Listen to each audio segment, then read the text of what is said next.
Jalan mewujudkan percepatan transisi energi baru terbarukan untuk Indonesia terbentang di depan mata. Sebuah program pendanaan untuk akselerasi transisi energi berkeadilan digagas oleh sejumlah negara adidaya, salah satunya Amerika Serikat. Melalui program Just Energy Transition Partnership atau JETP, dana sebesar 300 triliun siap dikucurkan untuk Indonesia. Pemerintah Indonesia pun berharap banyak pada janji pendanaan tersebut. Sebelumnya, Presiden Joko Widodo dan Presiden Amerika Serikat Joe Biden telah membahas kerjasama transisi energi ini selama konferensi tingkat tinggi G20 di Bali pada November lalu. Sejak diresmikan Februari lalu, Indonesia diberi waktu 6 bulan untuk merumuskan rencana implementasi dan pendanaan JETP. Tim Kompas TV datang ke negeri Paman Sam menemui sejumlah pihak yang terlibat dalam implementasi JETP. Asisten Sekretaris untuk Perdagangan dan Pengembangan Internasional Departemen Keuangan Amerika Serikat, Alexia Latortu menyebut, Amerika Serikat tengah menyiapkan sejumlah instrumen finansial seperti hibah, bantuan teknis, pinjaman, hingga investasi untuk pendanaan JETP. We're in the implementation stage, and we need to really have this comprehensive investment and policy plan finalized, and that will be the roadmap against which we can now align money to viable energy projects. So the money is available to be deployed once we have the projects identified. Skema pendanaan berasal dari sejumlah negara maju yang tergabung dalam Grup Kerjasama Internasional IPJ. Dana yang akan dikucurkan dari sektor publik senilai 10 miliar dolar Amerika. Sedangkan sisanya akan dimobilisasi melalui aliansi keuangan Glasgow untuk nol emisi G-Funds sebagai sumber dana dari sektor bisnis swasta. Ada 5 area investasi yang tengah disusun pemerintah Indonesia dalam rencana kebijakan investasi komprehensif JETP.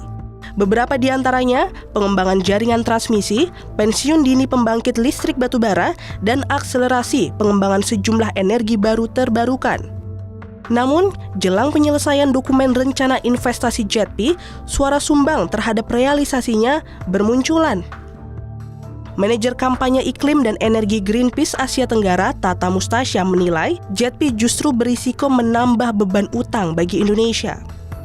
Pada gaganya sangat besar. JETP tidak akan bisa mengakselerasi transisi energi karena ini cuma dilihat sebagai proyek. Sejauh ini dengan sangat besarnya porsi pinjaman di dalam JETP di Indonesia, gagal menerapkan prinsip pencemar yang harus membayar biaya krisis iklim saat ini.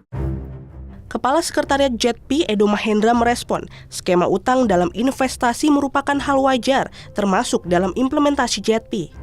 Namun, ia memastikan Indonesia akan mendapatkan bunga rendah agar beban utang tetap terkendali. Seandainya tidak ada JETP, apakah itu berarti investasi kita, kegiatan investasi kita di bidang energi terbarukan itu berhenti? Jawabannya tentu tidak, dan tentu kita lihat ya ininya struktur bunganya segala macam. Yang pasti, with or without JETP, investment tetap akan terjadi. Sementara itu, pimpinan program solusi energi global untuk Indonesia dari Net Zero World Initiative, Bruce Hamilton, yakin JETP akan berjalan sukses di tanah air.